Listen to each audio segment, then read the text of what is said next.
Racist cop arrests Black U.S. Army general at court until he contacts the Pentagon. Have you ever heard of the quiet heroes, those whose bravery is never recognized, and sometimes not even their presence is acknowledged? But have you ever wondered what would happen when one of them decides to step into a courtroom where justice and truth are judged every day? Today, the story we're about to share with you is not just a fight in the courtroom. It is a lesson about respect, justice, and discrimination that we thought we understood. A man walks into a courtroom carrying with him a proud past, but no one recognizes who he is, and everything changes in the blink of an eye. Can you guess what will happen? This story will make you rethink the assumptions you have held before.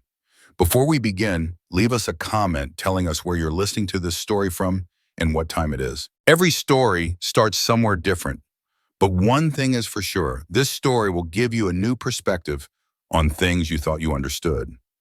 Now let's begin the story. A story about a man whose calmness and courage could change everything. There are people who throughout their lives remain so humble that you can hardly recognize the greatness in them. Thomas Anderson is one of them. A 62-year-old veteran with over 40 years of service in the military, having witnessed countless battles and bloody moments on the battlefield. Thomas has undergone dozens of international missions, from volatile areas like the Middle East to distant lands where conflicts never seem to end.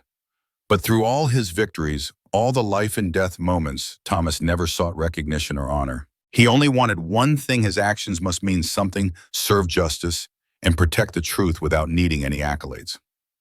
Why is that? Because Thomas believes that justice is not something to be honored. What he truly seeks is the satisfaction of knowing that he did right, even if no one knows or praises what he has done. For him, doing the right thing doesn't require attention or applause. In a society where many people seek fame and recognition, Thomas stands as a stark contrast. He doesn't need a medal or a badge on his chest to affirm his worth. To him, truth and justice are enough. Thomas understands well that in a world full of competition and personal interests, it is hard to find those who truly act for ideals without expecting a reward. Many of his colleagues, those who have also spent their lives in the military, sometimes seek promotion, higher ranks, or simply praise from superiors and fellow soldiers. However, Thomas always keeps himself distanced from all of that. He does not participate in the power games or the schemes for advancement. To him, the most important thing is not to be mentioned in the press, nor to be honored when doing something significant. What matters is that his actions can bring real change to those around him. It seems that every step Thomas takes is the choice of someone who has faced many battles, not only physically, but also mentally. What he witnessed in the past has made him realize that war is not only fought on the battlefield, but also within every individual. And within Thomas, there has always been an unwavering ideal to protect the true values of justice without seeking recognition. Today, Thomas is no longer a soldier in the army, but he continues to live by that ideal. He has decided to dedicate the rest of his life to helping others, protecting the vulnerable, and especially fighting for fairness. But on this journey, Thomas still maintains his humility, walking in the shadows without seeking the spotlight. One of the most prominent characteristics of Thomas is his silence. Unlike many others, he does not boast or show off about what he has done. He lives a simple life, sometimes only having small meetings with those who share his ideals, or speaking about the experiences he has accumulated over the years of service. But in those peaceful moments, he conveys deep messages about loyalty, responsibility, and the importance of maintaining belief in justice. In reality, those around him often don't fully realize what Thomas has done. He does not need a thank you or a certificate to feel valuable. To him, true value doesn't come from what others think of you, but from what you do, whether it is recognized or not. In his eyes, justice is something that can never be underestimated, even if it is not praised or applauded. Looking back, you might see that people like Thomas are always behind great revolutions, significant changes in society, but they never try to appear on the stage. They don't need to prove anything. They just do what needs to be done. What they seek is not recognition from the outside, but satisfaction from within themselves. And in their hearts, they always believe that justice will find its way no matter how many challenges it has to face. So how will the story of Thomas Anderson, a former military officer with an unshakable ideal, begin? What can he do when caught in an unexpected situation where assumptions and prejudices may cause him to lose everything? We will follow this story together as it will not only open lessons about justice, but also about courage, composure, and above all, about doing the right thing even when no one recognizes you. Let's continue because you won't be able to guess the outcome of this confrontation. Thomas Anderson wasn't a man who sought attention.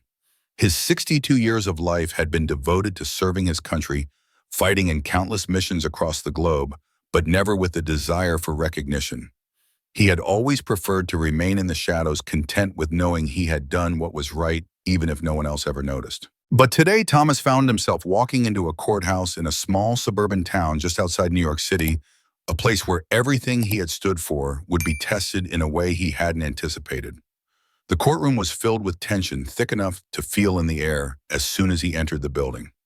It wasn't a case of grand political importance, but it carried its own weight, a former soldier now facing charges of assaulting a police officer. It was a case that had divided the community. Some saw the soldier as a victim of a broken system, while others viewed him as a dangerous criminal who needed to be held accountable. In the midst of all this, Thomas had come to testify not for the prosecution, nor for the defense, but as a witness. A simple witness who was there because he believed in the truth, not because he sought any form of fame or recognition. The moment Thomas stepped into the courthouse, he did so like any other citizen. He didn't wear a uniform. He wasn't adorned with medals or badges that might hint at his years of service. He wasn't the decorated general many might have expected. Instead, he wore a simple button-down shirt, pressed slacks, and carried a worn leather briefcase, which seemed to hold more than just documents. It was a symbol of his journey, both literal and metaphorical, through the battles of life. As he walked through the doors of the courthouse, no one noticed him at first. And that was exactly how Thomas liked it. He wasn't there to stand out. He wasn't there to speak of his past or to remind anyone of his military career. He was there for something far more important, something far beyond his own story. Thomas was there to fight for justice, even if that justice didn't come with applause or recognition. The case he was about to be involved in was far from simple. It was controversial and at its core touched on some of the most pressing issues of society or race authority, and the question of what happens when the system fails those who need it the most. The soldier standing trial had been accused of assaulting a police officer during a late-night traffic stop. Some believed that the officer had overreacted, while others insisted that the soldier's actions were inexcusable. For Thomas, it wasn't about taking sides. It was about speaking the truth, something that in his experience had often been the hardest thing to do in a world filled with bias and assumptions. As he made his way into the courtroom, Thomas felt the weight of the moment. The room was filled with spectators, many of whom had already made up their minds about the case. Their eyes followed Thomas as he walked past them, but no one stopped to acknowledge him. No one knew who he was, and that was just the way Thomas wanted it. He didn't need their recognition. In fact, he preferred it this way because what he was about to do was far more important than any applause or recognition. The courthouse itself seemed to echo with the ghosts of past trials, its walls worn smooth by years of people coming and going, each one hoping to find justice. But in that moment, Thomas wasn't just another person seeking justice for himself. He wasn't here to argue a case or to plead for his own cause. No, Thomas was there for someone else, a former soldier under his command who in his eyes had been failed by the very system he had fought to defend.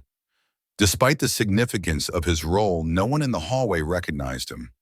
To the people passing by, Thomas was just another man, another aging face carrying a briefcase as he sat quietly in the hallway outside the courtroom. There was no fanfare, no security detail, no clear signs that he had once held a position of great responsibility. He was simply a man doing what he believed was right. But what Thomas didn't know, what he could never have expected, was that the moment he stepped foot inside the courthouse, the very thing he had spent his life fighting against bias and assumptions was about to rear its ugly head. This was not going to be just another day in court. This was not going to be just another case. This was going to be a moment that would test the very essence of Thomas's belief in the justice system. It would force him to face not just the trial at hand, but the deeper, more personal battle that we all face in a world where appearances often dictate outcomes. In that courthouse, Thomas wasn't just a witness. He wasn't just a man who had come to speak the truth. No, in that moment, he was about to become a symbol, a living testament to the power of truth in the face of deep-seated assumptions. The atmosphere in the courtroom was already thick with anticipation. The case had stirred debate across the town. Some believed that the veteran had been pushed to violence by the stress of his experiences, while others felt that there was no excuse for his actions. But no one in that room knew the full extent of Thomas's story. They didn't know who he was, or the years of experience he had in the military, or how many missions he had led. They didn't know the weight he carried both from the past and the present. They didn't know the history that stood in front of them. As Thomas sat there quietly scrolling through his phone, he wasn't thinking about the potential impact his testimony could have on the case. He wasn't thinking about the consequences of his words or the future of the young man standing trial. He was thinking about something far more fundamental, the idea that justice was about more than just who you were or what you had done. It was about standing up for what was right even when the system seemed to be stacked against you. In that courtroom where truth and justice were meant to be upheld, Thomas was about to remind everyone in the most unexpected of ways what justice truly looked like. And what would happen next, as fate would have it, would be far beyond what anyone could have predicted. Jam. And so as Thomas took his seat preparing to give his testimony, he didn't know that this quiet, unassuming moment would soon turn into something far greater, something that would change everything, not just for the man on trial, but for everyone in that room. What happens next is a story about assumptions, justice, and what happens when the truth is forced to stand alone against the weight of prejudice. Thomas Anderson had always been a man who prided himself on his quiet demeanor. A man of few words, but his actions spoke volumes. He had faced real dangers in his life, had served his country with honor, and yet as he walked into the courthouse that morning, he was nothing more than another man in a crowd. With his simple attire, a button-down shirt, pressed slacks, and a leather briefcase, he didn't stand out. He didn't seek attention. In fact, the absence of attention was exactly how he preferred it.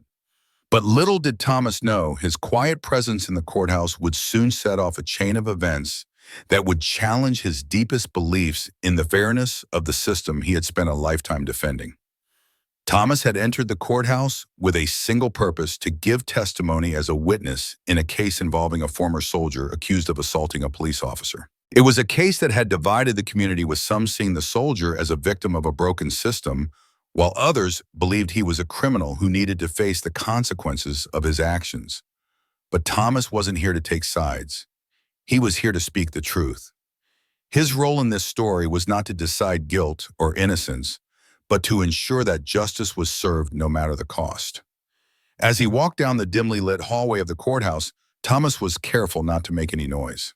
He had come alone, without any fanfare, without announcing his presence. He simply moved through the courthouse as a citizen, just like everyone else. But the moment he stepped into the wrong area, a part of the courthouse reserved only for staff, everything changed. It was a simple mistake, one born from the confusion of navigating the old labyrinthine building. The signs were unclear, and Thomas, always one to avoid causing trouble, hadn't noticed the restriction. He was just following the path he thought led to the submissions window. But as soon as his foot crossed the line, the shift in atmosphere was palpable. Sarah Mitchell, a police officer stationed in the hallway, was standing by a side exit. She was new to the job, and her posture reflected her eagerness to assert control over the space she was tasked with guarding.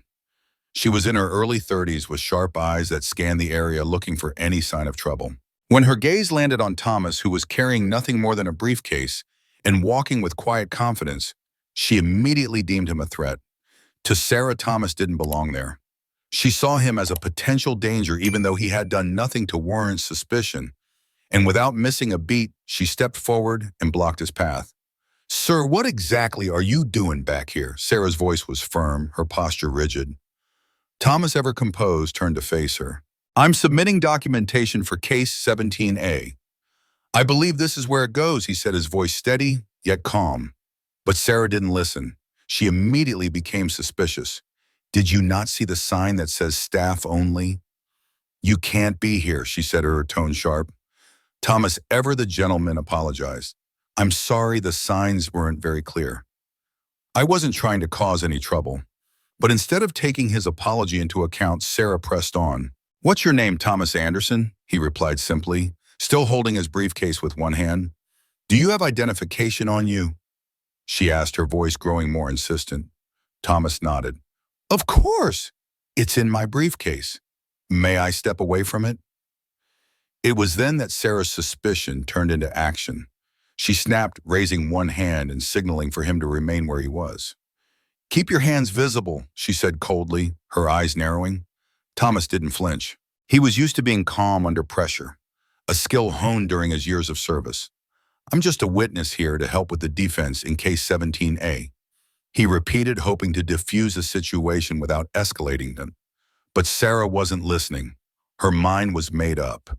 To her, Thomas was not a man coming to testify in a court case. He was just another black man alone in a courthouse, and to her that meant danger. That it didn't matter that he had served his country or that he was there to uphold justice. In Sarah's eyes, he had stepped out of line and now he had to be controlled. Sarah's hand hovered near her utility belt, and Thomas felt the shift in the air. It was as if in that moment, all the weight of her assumptions was being projected onto him. The simple mistake of stepping into the wrong area was now an accusation. The calm, composed man standing before her was no longer just a citizen. He was a threat. Her voice grew louder now. You're in a restricted area, acting evasive, refusing to follow basic commands. I need you to place your hands where I can see them now, she demanded. Thomas raised both hands calmly, palms open, his voice remaining level. I'm cooperating, he said. I don't want to escalate this. But Sarah wasn't listening anymore. In her mind, Thomas had already committed an offense, and now it was time to assert her authority. She moved closer, her hand brushing the baton clipped to her belt, and it clicked sharply as she unclipped it. The sound echoed down the hallway, and a few heads turned, unsure of what was happening. Some of the people sitting nearby, awaiting their cases, began to murmur. They were starting to feel the tension rise, but still no one spoke up. Everyone watched, but no one intervened. It wasn't long before Sarah's actions began to spiral out of control. Step away from the bag, she ordered again, her voice thick with suspicion. Thomas was now fully aware of the situation he was in. He had been here before, not in a courtroom, but in the world, dealing with people who judged him before knowing him, who saw his skin and immediately assumed something about him. It was a painful truth he had come to accept over the years, but this time he wasn't going to back down. He didn't raise his voice. He didn't get angry. He simply stood there, unmoving, waiting for the situation to de-escalate. Unfortunately, it didn't. Sarah's radio crackled to life. This is Officer Mitchell. I have a non-compliant male subject in hallway B requesting backup. She said, her tone harsh, her words carrying through the hall like a declaration of war. It was then that the reality of the situation became clear. Thomas was no longer just a witness to a trial. He had become a suspect. The calm, composed man who had come to give his testimony was now the one being treated like a criminal. But why? Because of a mistake. Because Sarah Mitchell had seen him as a threat simply because of who he was. Because in her eyes, the color of his skin and his presence in a restricted area meant danger. This wasn't just about a misunderstanding. It wasn't just about a misstep in navigating a courthouse. It was about something deeper, something systemic. It was about the assumptions we make, the biases we carry, and the way they affect how we treat others. In this moment, Sarah Mitchell wasn't just acting as a police officer enforcing rules. She was embodying the very biases that continue to plague institutions of power in America, biases that disproportionately affect people of color, especially black men. The situation was a painful reminder of the deep divide that still exists in society. It was a stark illustration of how power can go astray when it's used without awareness, without understanding, and without the recognition of our shared humanity. But Thomas wasn't about to let this moment pass without standing his ground. The battle was no longer about the soldier on trial. It was about something much bigger. And in that moment, as he stood still, calm under pressure, he had no idea that this misunderstanding would lead to a confrontation that would change everything, both for him and for the people who witnessed it. The story of Thomas Anderson, a man who had spent his life fighting for justice, was now becoming something more. It was becoming a lesson about the dangers of assumptions, the weight of prejudice, and the power of standing firm, even when the world seems determined to misunderstand you. As the tension in the courthouse rose, one thing was certain: the events that were unfolding would not be easily forgotten. In the dimly lit hallway of the courthouse, the tension in the air had reached a boiling point. Sarah Mitchell's accusations were ringing in the space around Thomas Anderson, but he didn't flinch. He didn't yell. He didn't even raise his voice. In that moment, he stood as a man who had seen far worse, a man who had faced the kind of danger that most could only imagine, yet he remained still, his composure unshaken. Sarah had just given her ultimatum. She had called for backup, made it clear that she saw Thomas as a threat, a person who needed to be restrained. The loud click of her baton being unlatched echoed through the hall, but Thomas didn't move. In fact, he didn't even blink. He stood there with his hands raised, his posture calm, and measured his eyes steady. "I am not resisting," he said, his voice clear, unwavering. "I am a witness in this case. I have nothing to hide." His words hung in the air, heavy with the weight of truth, yet they seemed to have little effect on Sarah. Her mind was already made up. She couldn't see him as a man. She didn't care about his testimony, his reasons, or his quiet plea for understanding. To her, he was simply a man who didn't belong in a place he had every right to be. It wasn't the first time Thomas had been in a situation that required him to remain calm. His entire life had been a series of high-stakes moments, each one demanding clear-headedness, unwavering focus, and above all, the ability to stay grounded when the world around him was in chaos. He had served in various combat zones where life and death were separated by fractions of a second. He had briefed presidents, navigated diplomatic crises, and made decisions that could alter the course of history. But none of those moments had prepared him for the one that was unfolding now. As Sarah's voice grew more insistent, Thomas could feel the quiet inside him, a stillness he had cultivated over decades start to be tested. But even in this moment, when the world around him seemed determined to misjudge him, he held on to that calm. He knew that reacting in anger or fear would only fuel the situation, making it worse. His experiences had taught him that in moments of high tension, the true strength came from within. He wasn't going to give her the reaction she was hoping for. Instead, he kept his voice steady and his posture firm. "Ma'am," he said, "I understand that this is confusing, but I assure you there's no reason to escalate this. I'm here to testify as a witness, nothing more." But Sarah didn't seem to be listening. She had already made up her mind about him. To her, Thomas wasn't just an ordinary man. He was a black man in a restricted area, and that in her eyes made him suspicious. No amount of reasoning, no amount of calm could change her view of him in that moment. Her mind was clouded by assumptions, by biases that she likely didn't even realize she was carrying. And so Sarah continued to demand compliance, pushing Thomas further into a corner. But in that corner, Thomas found his strength. He wasn't going to give in to the anger or frustration that surely bubbled beneath the surface. He had been trained for moments like this, not in the literal sense, not in a classroom, or through any military protocol, but in the art of maintaining one's dignity in the face of misjudgment. This was a battle, but not one fought with words or fists. It was a battle fought with restraint, with the ability to hold steady when everything around you urged you to act otherwise. In that moment, Thomas was more than just a retired soldier. He was the embodiment of the calm that comes from years of fighting battles, not with force, but with patience and control. In contrast to others who might have lashed out at the unfairness of the situation, Thomas stood silent. He didn't argue, didn't demand anything from Sarah except respect, and he didn't raise his voice even as the situation escalated. "Please," he said softly, "I'm just here to help. I'm just here to tell the truth." But Sarah wasn't interested in truth. She wasn't interested in hearing what Thomas had to say. She saw him through the lens of her own biases, unable or unwilling to see him as anything other than a threat. This was where the tragedy lay. In a system that was supposed to be built on justice, Thomas, a man who had served his country with honor, was being treated as a criminal simply because of the assumptions made about him. It's easy for those on the outside looking in to think that remaining calm in such a situation is simple. But for Thomas, this was no ordinary moment.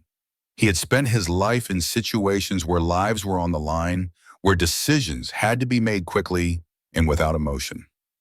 In his mind, anger and fear were luxuries he couldn't afford. He had learned long ago that the most powerful weapon in any conflict wasn't a gun or a grenade. It was the ability to remain in control, to think clearly even when everything around you was falling apart. His calmness in the face of Sarah's escalating actions was a testament to the power of restraint. In a society where emotions often run high, where people jump to conclusions without taking the time to understand, Thomas was the reminder that strength often comes from silence. It's not the shouting that changes the world. It's the quiet resilience that stands firm in the face of injustice. Sarah's treatment of Thomas was a microcosm of a much larger issue in society. It was about the bias that lurks beneath the surface, the assumptions that people make when they look at someone and immediately see them as other. Thomas had been in similar situations before, but this time the stakes were different.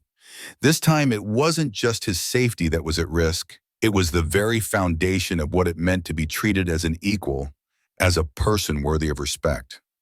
In many ways, Thomas was not just fighting for himself. He was fighting for all those who had ever been misjudged, who had ever been seen as something they weren't simply because of how they looked or where they came from. And so as Sarah's baton clicked ominously in her hand, Thomas stood tall. He didn't protest. He didn't argue. He simply remained steady, unwavering. Because in that moment, his dignity was all he had left, and he wasn't about to let anyone take it from him. The world was watching, and for the first time in a long while, Thomas was about to show everyone what true strength really looked like. It wasn't in the words you spoke or the battles you fought. It was in the quiet moments when everything seemed to be turning against you, and you chose to remain calm. But the battle wasn't over yet. Despite Thomas's calm demeanor, Sarah's grip on the situation continued to tighten.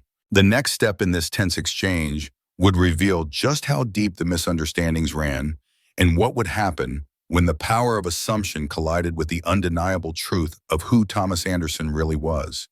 The tension in the courthouse hallway seemed to grow with every passing second. Sarah Mitchell's eyes remained fixed on Thomas Anderson, but his steady gaze never wavered. She had demanded that he leave the restricted area, a simple request turned tense by her unwavering suspicion. In the space between them, an unspoken challenge hung in the air. Sarah's position was clear. She had labeled him a threat, and for her, that label was enough. But Thomas knew that labels, especially those based on assumptions and biases, rarely tell the full story. And this was his moment to prove that his presence here and now wasn't just a mistake, but a stand for justice itself. Without a word of protest, Thomas did what he had done countless times before he took control of the situation. Slowly, deliberately, he opened his leather briefcase, the quiet snap of the clasps breaking the silence between them. Sarah's eyes never left him, still suspicious, still uncertain. But Thomas was beyond concern for her doubt now. He was past the point of trying to explain himself. He knew that in a world driven by quick judgments and preconceived notions, the truth often had to speak for itself. With a calm hand, Thomas pulled out a small folder not filled with weapons or contraband, as Sarah might have feared, but with papers, official documents, some worn at the edges from years of handling. He withdrew a certification of witness testimony from the Department of Defense confirming his identity and purpose at the courthouse. This wasn't just any certificate. It was proof of who he was and why he had come. A man of integrity, a man of service, a man who had dedicated his life to something larger than himself. He held out the documents to Sarah, his voice steady, almost compassionate. "I'm not here to cause trouble," he said softly. "I've served my country for over 30 years. I'm here because I'm a witness, nothing more. If you check, you'll see." Sarah looked at the papers, her suspicion lingering. She didn't move for a moment, her gaze fixed on the documents, as if they might somehow reveal a trick, something to prove her wrong. But the truth had a way of revealing itself when it was least expected. The papers in Thomas's hand were not just his salvation, they were a mirror to the flaws in the system, a system that had a tendency to overlook, to discount, and to misjudge people based on what they saw on the surface. As Sarah hesitated, Thomas could feel the weight of his position settle in. In this moment, he wasn't just fighting for himself. He was fighting for every Black person who had been doubted, misjudged, or overlooked by authorities by the same system that was supposed to protect and serve them. This moment wasn't just about one man's testimony. It was about the very truth of his existence being recognized. A man who had spent his life serving his country, a man who had been decorated for his work, was now having to prove his worth to someone who saw him only for his skin color and not his character. Sarah glanced at the papers and then back at him, a flicker of doubt crossing her expression. The baton she had been holding loosely in her grip was now lowered, but the tension in her posture hadn't fully relaxed. She was still unsure, still hesitant, but Thomas wasn't in a rush. He wasn't asking for immediate acceptance or validation. All he needed was for the truth to be acknowledged. He knew that sometimes the truth didn't come with fanfare. It didn't demand applause, but it did have a way of making itself heard in the silence of disbelief. "Please check with the court." Thomas said, his tone still calm. "I'm not trying to make a scene. I'm just here to do what's right." But Sarah, still holding on to her doubts, responded in a manner that stung more than any baton strike could. "You're in a restricted area," she repeated now, with less confidence but still insisting. "You shouldn't have been here in the first place." There it was. The truth had been put in front of her, but the judgment was already cast. For Sarah, Thomas's explanation was too simple, too easy to believe. She had been conditioned to think that someone who looked like him, someone who didn't fit the stereotypical image of a respectable witness, couldn't possibly have the credentials he claimed. This was not just a misunderstanding. It was a deeper issue, one that many black men in America knew all too well. It was the issue of being overlooked, of having to prove themselves over and over again simply to be seen as human. For Thomas, this moment was yet another reminder of how the system, while built on the principles of justice, often failed to live up to its ideals. And this failure wasn't just happening to him, it was happening across the nation time and time again. Stories of black men being wrongfully detained, misidentified, or treated with suspicion based solely on their appearance were not new. They were a painful and persistent part of the American experience. The legal system, which was supposed to be the great equalizer, had too often turned a blind eye to these injustices. It failed to see the truth when it didn't fit the narrative that had been written for people like Thomas. But here in this courthouse, in this moment, the truth was speaking louder than any bias. Thomas wasn't just going to stand idly by and let it be swept away. He had spent too many years in the service of something greater than himself. He had served his country not for accolades or for recognition, but because he believed in justice, the kind of justice that had no color, no bias, no assumptions. As Sarah continued to question him, Thomas took another deep breath. The room was filled with a quiet energy now, as if the air itself was waiting for something to shift. Thomas was about to prove that his life's work, his years of service, had prepared him for this moment. He didn't need to shout, didn't need to fight back. All he needed was for his truth to be seen and heard. His calmness in the face of Sarah's disbelief wasn't just about staying composed. It was a statement. It was his way of saying that no matter how many times he had to prove his worth, he would never let anyone strip away his dignity. He wasn't here to demand respect. He was here to show what it meant to command respect through action, through restraint, and through truth. Sure. And so as the moments passed and Sarah's resolve began to falter, something shifted. Thomas's quiet resilience was starting to make an impact. She had expected him to argue, to resist, to make a scene. But instead, he had shown her something far more powerful, the strength of calm conviction. But the question still remained, would she finally accept the truth he had laid before her? Or would the chains of her assumptions hold firm? Would she recognize him for the man he truly was? Or would he be swept away by the same system that had failed so many before him? It was a moment of reckoning, not just for Sarah, but for everyone watching. And in the coming moments, it would become clear just how much power lies in the ability to stay silent, to stand firm, and to let the truth break through the fog of doubt. As the minutes ticked by, the quiet tension in the courthouse hallway began to morph into something heavier, more palpable. Thomas stood there calm and composed, but around him, the atmosphere was thick with the sound of unsaid words and unacknowledged truths. Sarah Mitchell, still holding on to her assumptions, was now determined to escalate the situation. Her stance was rigid, her voice unwavering. Her request for backup reverberated through the silent hallway like a declaration of authority. It was clear that her mind was made up. Thomas was a threat, and she would not back down. "Stay where you are," she ordered firmly, taking a step back, her hand now hovering near her holster. "I'm calling for backup. You're in a restricted area and you've already crossed a line." Thomas could feel the weight of her words, the palpable sense of control that Sarah was trying to assert. But he wasn't about to let her judgment cloud his own sense of duty. He wasn't the man she saw before her. He wasn't a threat. He was a witness, a man who had lived a life defined by service and integrity. But the truth didn't matter in this moment. For Sarah, the assumption had already been made. Ma'am, Thomas replied gently, "I've shown you my credentials. I've explained myself. I'm not here to cause any trouble. I'm here to testify." Nothing more, but Sarah was resolute. Her grip tightened on the baton at her side. "I'm not taking any chances. Backup is on the way."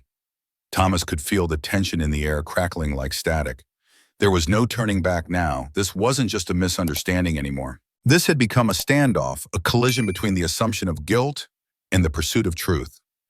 As Sarah dialed in for backup, Thomas stood motionless, his dignity intact despite the unjust treatment. He had spent his life facing far more dangerous and unpredictable situations, conflict zones where lives were at risk, where uncertainty and chaos ruled. Yet this moment was different. The battle here wasn't fought with weapons, it was fought with restraint. It was a test of character, of how one could stand firm in the face of systemic prejudice and prove without a single outburst that justice could still prevail. The seconds felt like hours. Thomas could sense the onlookers in the hallway, their gaze flickering toward him, unsure of what would happen next. He could hear the low hum of whispered conversations, the shuffle of shoes on the polished floor, and the faint buzz of fluorescent lights overhead.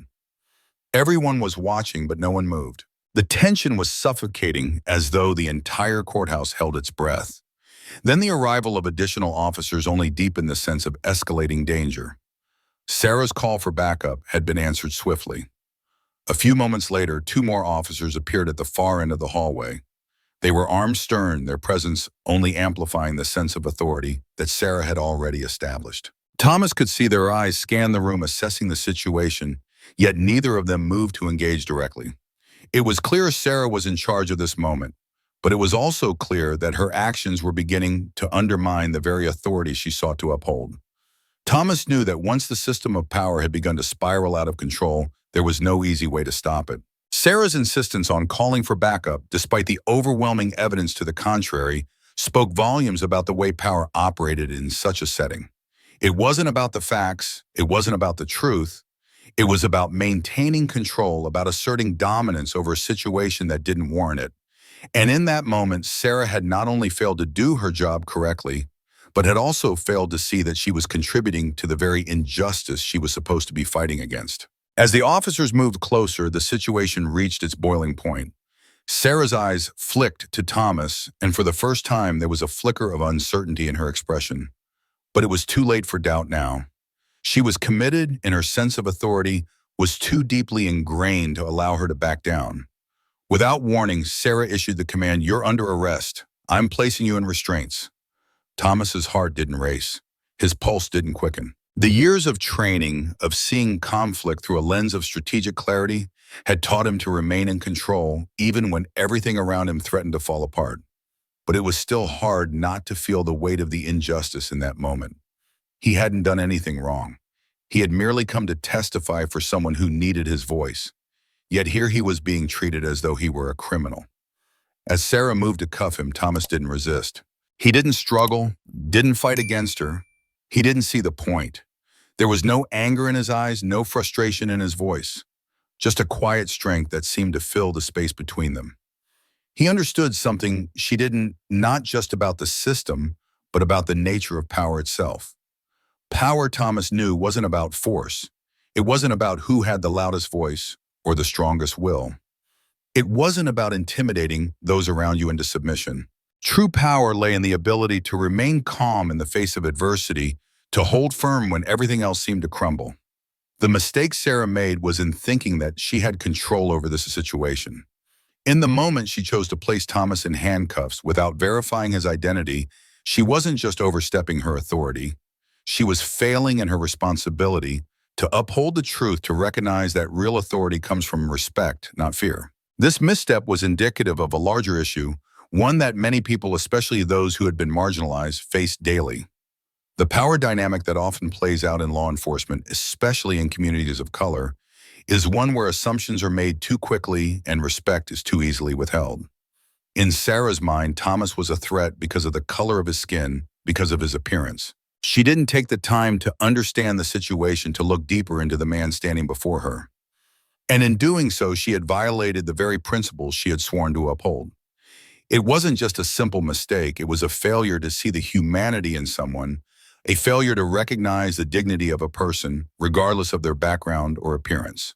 And in this courthouse where justice was supposed to be blind, it was a failure that was now playing out in front of everyone who had been watching. But despite the handcuffs that now clung to his wrists, despite the injustice of the situation, Thomas remained steady. He wasn't going to let this moment define him. He wasn't going to let Sarah's misunderstanding alter his path. And as the officers led him through the hallway, he did not raise his voice. He did not demand to be heard. Because in the end, he knew something they didn't. True power doesn't need to be loud. It doesn't need to be forceful. It speaks through silence, through dignity, through the ability to stand tall in the face of adversity. And in that moment, Thomas was doing just that. The handcuffs were cold and tight against his wrists, but his resolve was unyielding. This was the moment that would define him not just as a man, but as a symbol of the quiet strength that so often goes unnoticed. And as the officers walked him out of the courthouse, the question on everyone's mind was simple. Would they finally see him for who he was, or would they continue to let assumptions dictate their actions? This wasn't just about Thomas anymore. It was about the system, about how power should be wielded and whether it could be used for good. The seconds felt like hours stretching, with a weight that Thomas had known all too well in his military career. His mind was quiet, his body still, but the tension in the air around him was thick.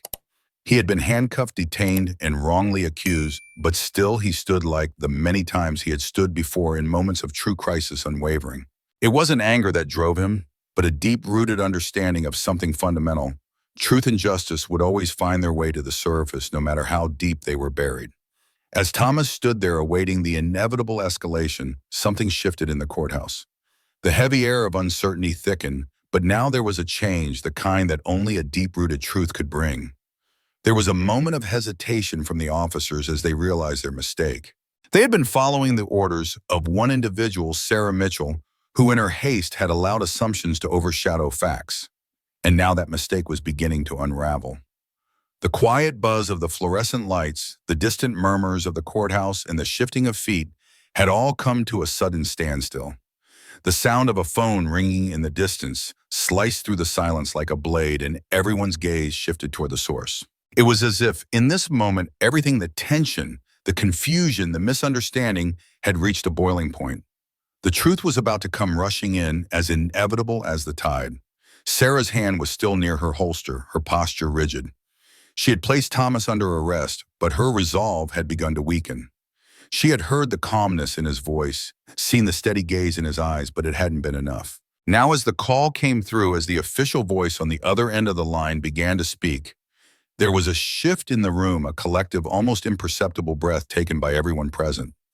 "Is this Lieutenant General Thomas Anderson?" the voice on the other end asked, firm and authoritative. The words hung in the air, and for the first time, Sarah's stance faltered. The truth was about to be revealed. "I have been instructed to confirm his identity," the voice continued. "General Anderson is a senior officer with the Department of Defense. He has clearance beyond what you've assumed. Please verify his status immediately." The words sent a ripple through the courthouse. The military's intervention with its unquestionable authority was now in play. Sarah, still clutching the phone, felt her confidence waver. The phone call wasn't just a routine check. It was a lifeline, a validation that had come too late, but it was enough to shatter the illusion of power she had so fiercely clung to. The officers around her exchanged glances, some stiff with the tension of the moment, others unsure of how to react. Thomas had remained silent, his eyes still forward, his expression unchanged. He hadn't needed to explain himself further. The truth, after all, had always been his ally. Moments passed like a slow drumbeat as the conversation on the other end of the line grew clearer. The voice confirmed without a hint of doubt that Thomas was indeed General Thomas Anderson, a man with decades of experience whose role had been integral to many military operations. He wasn't a threat, he was a symbol of dedication, integrity, and service. And just like that, the room which had been filled with tension was now filled with the quiet sound of realization. The truth had entered the space with undeniable force, and those who had stood by in silence, some watching, some participating, could no longer ignore the gravity of their collective mistake. But the truth didn't just come from the phone call. It was the culmination of everything that had transpired. It was in the way Thomas had carried himself, unwavering and dignified despite the injustice done to him. It was in the calm way he had spoken, not pleading but standing firm in the face of adversity. And now, with the confirmation from the Department of Defense, the weight of the truth fell squarely on the shoulders of those who had made the wrong assumptions. This moment, this intervention was not just about clearing Thomas's name. It was about a larger truth that many had ignored for far too long: the importance of questioning our biases, of verifying information before rushing to judgment, and of respecting the integrity of those who serve in ways we may never fully understand. In that courthouse, Thomas wasn't just being validated, he was teaching a silent, powerful lesson. The lesson that when the facts are clear, when the truth is brought to light, everything else should fall away. He was teaching that it wasn't enough to just hear a story and accept it. It wasn't enough to trust assumptions based on appearances or preconceived notions. In the end, the truth needed to be sought, investigated, and respected, no matter who was standing in front of you. The call had only taken a few moments, but in that short period, everything changed. The officers who had surrounded Thomas began to step back, their tension easing, but not because they had been shamed. It was because they had realized their mistake, and now their actions needed to follow the truth. For Sarah, the weight of her actions settled heavily on her shoulders. She had acted with authority, but her lack of proper investigation had now led to an unjust outcome. She could no longer claim the certainty that had driven her decisions. Instead, she was faced with the reality of her oversight, and in this moment, the only thing left for her was to acknowledge the truth. The power she had wielded so confidently a moment ago was now slipping through her fingers. But the worst part was not the loss of control. It was the realization that she had allowed assumptions to dictate her actions, and in doing so, she had failed to honor the very principles she had sworn to uphold. The military officers who arrived were swift, their authority undeniable. They had no need for further discussion. With a simple glance towards Sarah, one of them spoke, his voice authoritative yet measured. "General Anderson," he said, addressing Thomas with respect, "we've verified your identity. You are free to go." For Thomas, the moment was bittersweet. He had been right all along, but the events that had unfolded were still painful. He had known the truth of who he was, he had known his worth. But in this society, that truth was often not enough. It took an intervention from the highest levels of authority to make his innocence undeniable. And in this moment, he wasn't just being freed from physical restraint. He was being freed from the chains of a system that had failed to see him for who he was. As the military officers led him away, there was no fanfare. There were no cameras flashing, no crowds applauding. This wasn't about recognition. It was about something far deeper. A quiet validation of the dignity and truth that had been lost in the noise of prejudice. This was the moment when the power of assumption was undone, when the truth of Thomas's identity came to light in the clearest, most undeniable way. But it was also the moment when the rest of the courthouse had to come to terms with what they had seen, with what they had allowed to happen.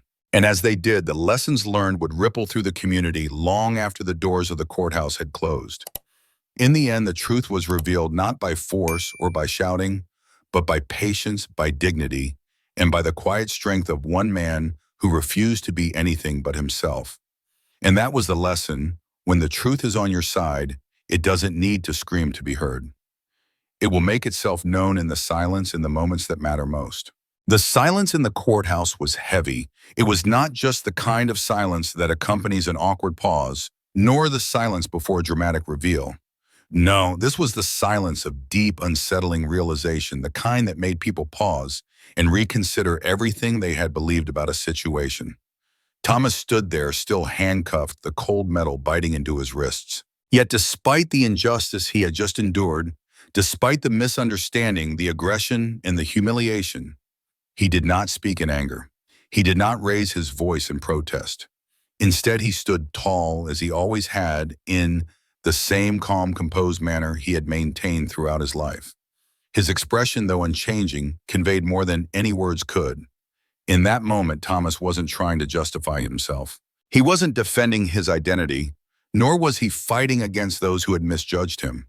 No, he simply wanted one thing from those around him. He wanted them to see him as a man, a human being no different than any other, with his own worth, dignity, and right to be treated with respect. It wasn't about his past service in the military. It wasn't about the medals, the ranks, or the secrets he had kept. In that moment, all of those things were irrelevant. What mattered was that he, Thomas Anderson, was a person, and he deserved to be treated as such. As Thomas stood there immobile and silent, the atmosphere in the courthouse shifted.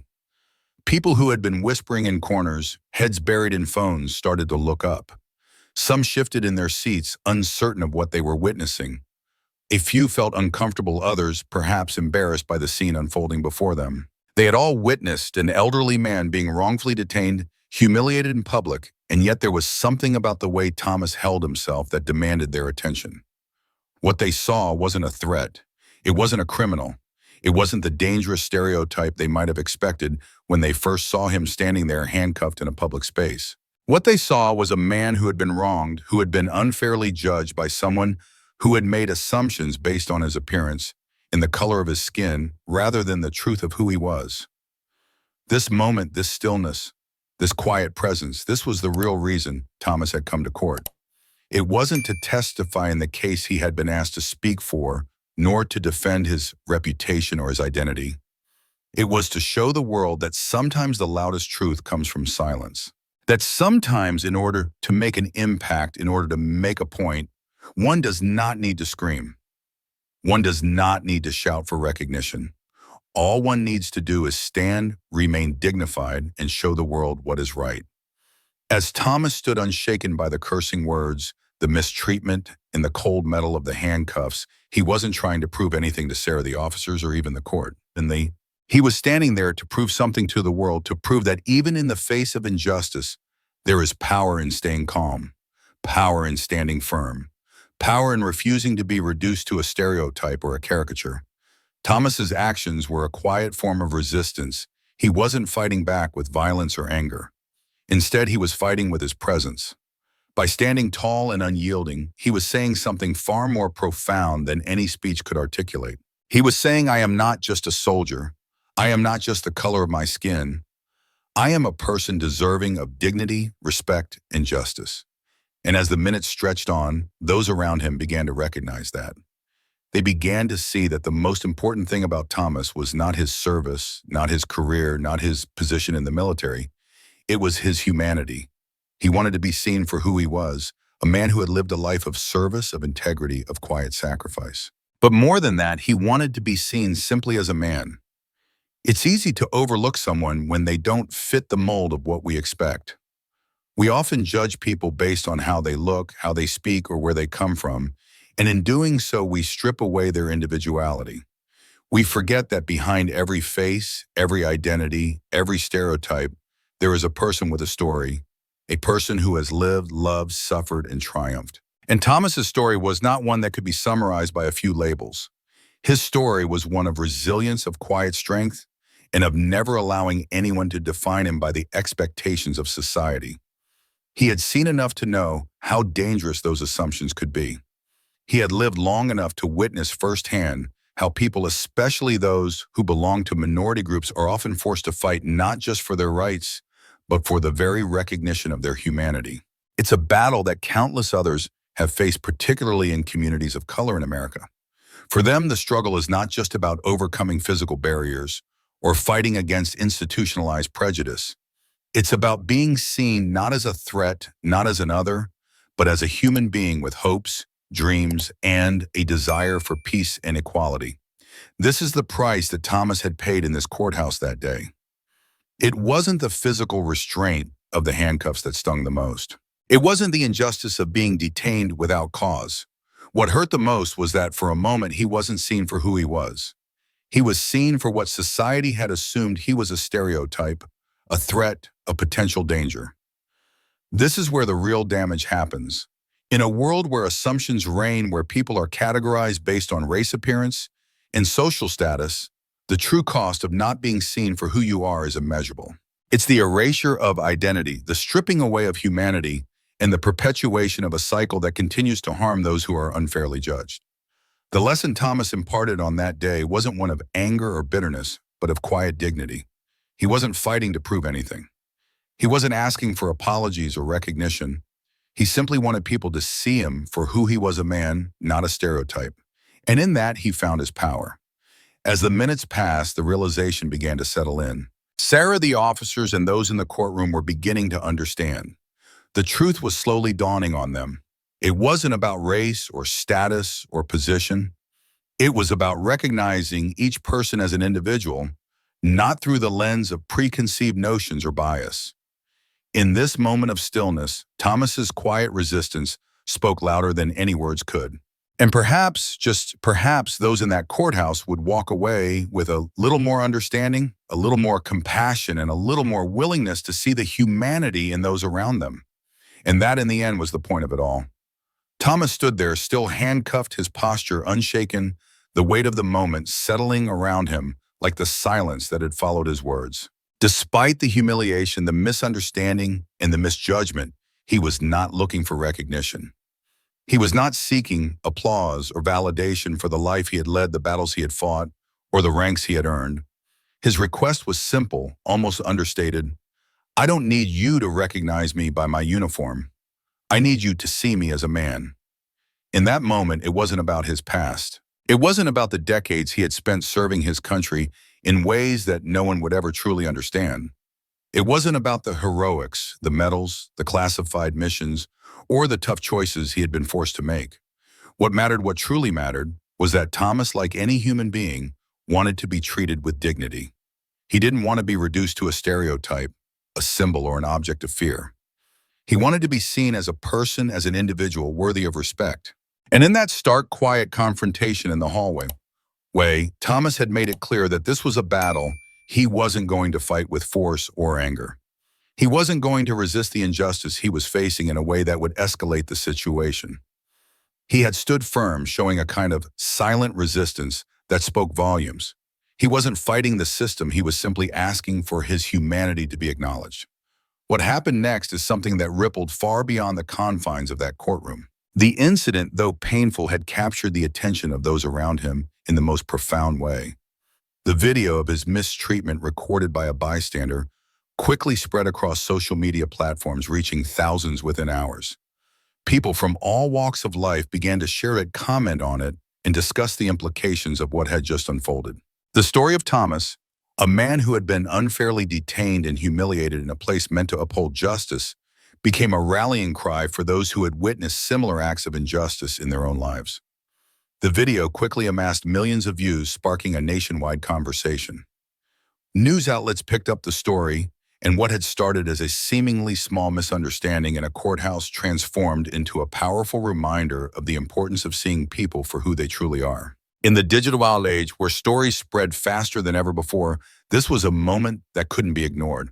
But what was even more powerful than the viral spread of the story was the conversation it sparked. Across social media, in classrooms, and in living rooms, people began to reflect on their own actions, on their own biases, and on the way they viewed others. This was more than just an incident. It was a turning point, a moment of clarity about the subtle ways in which we often fail to see the humanity in people who don't fit the molds we expect them to. The lesson from Thomas's experience wasn't about him seeking justice for himself. It wasn't about him wanting to make the officers or anyone else feel guilty.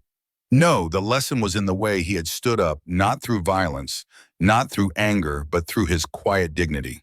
In a world where individuals, especially people of color, are often treated differently, where assumptions are made based on skin color, appearance, or status, as Thomas had reminded everyone that the most important thing is to see others for who they really are. In the wake of this incident, people began to ask themselves hard questions. How often do we make assumptions about others, about their worth, their background, their intentions, without ever taking the time to truly understand them? How often do we treat others based on preconceived notions, stereotypes, and biases that we've internalized from society? And perhaps most importantly, how do we change this behavior so that we can start seeing each other as equals, as human beings, rather than as categories? This incident became a moment for self-reflection, not just for Sarah, the officer who had made the mistake, but for everyone who witnessed it either in person or through the viral spread of the video. It was a wake-up call about the subtle forms of discrimination and injustice that continue to pervade society even in places where justice is supposed to prevail. It was a reminder that seeing someone only through the lens of their appearance, whether it's their skin color, their clothing, or their background, doesn't allow us to truly know them. And it's only when we begin to see the humanity in others that we can begin to heal the divisions that persist in our communities. But perhaps the most profound impact of this incident was the way it challenged the way society treats those who are marginalized. In many instances, when individuals from minority communities are wrongly accused or mistreated, their stories are often ignored or brushed aside. Their humanity is overlooked, and their experiences are minimized. But in this case, the story of Thomas was not just heard, it was amplified. It wasn't just a single person's experience of discrimination. It became a story that resonated with countless others who had been wronged, misjudged, or overlooked in similar ways. The widespread sharing of the video, the online discussions, and the media coverage served as a powerful reminder that every person, regardless of their race, background, or status, deserves to be seen and treated with respect. It also shed light on the importance of checking our assumptions, of not jumping to conclusions based on appearances, and of always striving to see the person behind the stereotype.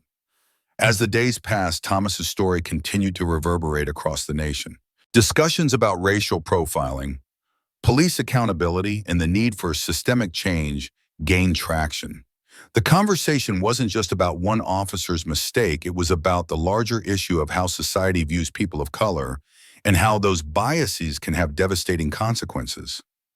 Thomas may not have intended to start a movement, but his quiet resistance became a symbol of the ongoing struggle for equality and justice. His words, "I don't need you to recognize me by my uniform. I need you to see me as a man," became a rallying cry for many, a reminder that we all deserve to be seen for who we truly are, not as stereotypes or assumptions. In the end, Thomas's experience taught us something vital, that justice is not just about the law. It's about the way we treat each other, the way we see each other, and the way we choose to respond when we are faced with prejudice and injustice. It's about standing firm in our dignity, no matter how much the world may try to strip it away. And as the story of Thomas Anderson continued to spread, it served as a reminder that sometimes the most powerful lessons come not from grand gestures, but from quiet moments of strength and grace in the face of adversity. After the incident in the courthouse when Thomas Anderson was wrongfully detained, handcuffed and humiliated simply for being who he was, his name began to ripple through the community like a pebble thrown into a still pond. But Thomas, true to his nature, did not seek fame or recognition for what had transpired. He wasn't interested in the applause or accolades that often accompany a moment of victory. His mission remained the same: to teach, to mentor, and to uphold the ideals of respect, dignity, and justice without needing anyone to notice. In the months that followed, Thomas returned to his work with the young officers he had been mentoring, quietly sharing the lessons that were far more important than any medals or formal recognition. He spoke to them not of the stories of his past exploits, his battles overseas, or his leadership in covert operations. Instead, he shared with them his most valuable lesson, that respect and justice come from how you treat others, especially when no one is watching. He had seen firsthand the impact of blind assumptions of judgments passed based solely on appearances or preconceived notions. He had felt it when he stood in that courthouse handcuffed, knowing that the reason he was being treated like a criminal had nothing to do with his actions, but everything to do with the biases people saw in him. And he shared that lesson with the young officers, those who were just beginning their careers in law enforcement. Thomas's approach to mentoring was not about grand speeches or flashy demonstrations. He didn't need to make a spectacle of himself. His influence was quiet but undeniable. When he spoke to these young officers, it was not with the booming authority of a commanding officer. It was with the steady, calm voice of someone who had walked through the fire and emerged unscathed. He spoke of dignity, of self-restraint, of standing firm in the face of injustice, not by shouting, but by remaining calm and composed. He told them that sometimes the most powerful message doesn't come from what you say or how loud you speak. It comes from the way you carry yourself. In a world where everyone is quick to react, to escalate, to fight back, Thomas showed them that true strength lies in stillness. The ability to remain calm when others expect you to falter, to not let the actions of others dictate your own responses, is a lesson that Thomas instilled in them every day. And the ripple effect began to grow. What started as a single incident in a courthouse slowly blossomed into something far greater. The story of Thomas's mistreatment and his unwavering response to it did not just change the lives of those who directly witnessed it. It spread, transforming the attitudes of those who heard it, saw it, and reflected on it. It became a teaching tool for others, a reminder that true justice does not come from power or force, but from how we choose to see one another. The conversation sparked by Thomas's story started to challenge the very foundation of how people viewed law enforcement racial bias and the assumptions that often cloud judgment. In the aftermath, several law enforcement agencies began holding training sessions that specifically focused on the issue of unconscious bias. They examined how officers, even with the best intentions, can sometimes act based on stereotypes or assumptions, and how these actions can have far-reaching consequences. But Thomas's influence didn't stop there. As the story spread through news outlets and social media, it reached people far beyond law enforcement. Communities across the nation began discussing what it truly meant to treat others with respect, regardless of their background. It wasn't just about being fair, it was about understanding. It was about acknowledging the humanity in others, even when they didn't look like you, speak like you, or come from the same place you did. One of the most profound changes that came from this was the shift in the way people began to speak about injustice. In many ways, Thomas's actions forced people to confront their own biases. When they saw what had happened to him, when they saw how he had been treated despite his status and his impeccable credentials, it made them realize just how often people from marginalized communities are denied the opportunity to be seen as individuals. They are often reduced to labels, to assumptions, to stereotypes. But Thomas's quiet, dignified response shattered that illusion. In the months that followed, Thomas continued to work with law enforcement, showing up at training sessions, speaking to cadets, and working directly with young officers who were eager to learn. But he never made it about him. He never sought out the limelight or demanded recognition. He was a man who believed in the power of example, not words. And in the simplest, most effective way, he led by example. And as he did so, the community began to change. The officers who had once viewed Thomas's story from the outside now began to look inward and ask themselves, how can we do better? They saw that it wasn't enough to simply follow the rules or obey the law. True justice, true respect came from understanding, from empathy, and from seeing people for who they truly were, not as threats, not as stereotypes, but as human beings. In the wake of the story, many communities across the nation took action.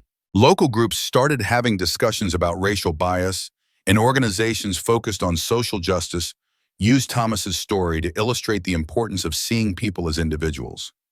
Schools began to incorporate the story into their civics lessons, using it as an example of how to challenge assumptions and confront bias head-on. But the most profound change came in the hearts and minds of the people.